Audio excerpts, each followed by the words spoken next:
What other examples can you give about how to teach critical thinking? Asking critical thinking questions. Questions where your students can't just answer yes or no. They have to actually think. They have to push back.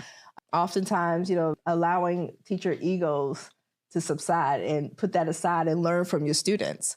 Like allowing students to teach a class with you, right? Those are things that can happen if you just invest in that. So critical thinking is so important across the board.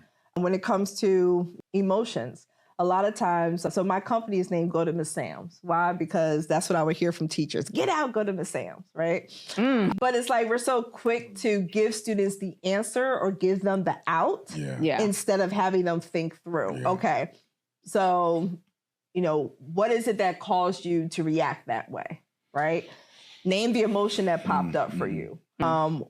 How do you think what you just did not only impacts you, but the people around you, right? So critical thinking is asking those open-ended questions to push students to think. But we're so quick, again, to just give them the answer, give them the out, dismiss them, right? Get out of my face. I got more things to do. You need to go deal with that with somebody else. And so they're not able to build the agency on their own. And so the same thing happens in content area classes.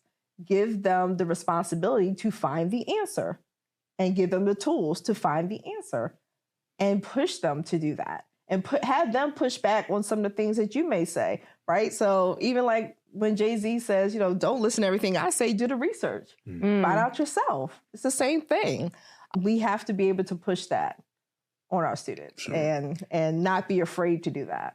So I can see how a Go to Miss Sams would happen. I remember I was filling in for someone. She was in a bad accident. I do not teach young people, but I did help her for a couple of days in her class. And boy, did they see the substitute coming. They were like, oh, she is here. They couldn't wait. And they were off the chain. And I was like, oh my goodness. But I could see how if you have even just a talker, I'm not even talking about anything violent, just someone was talking. You can't teach. And I'm wondering, okay, so in that moment, what do you do for someone they're just going to talk? What are they talking about? Talk.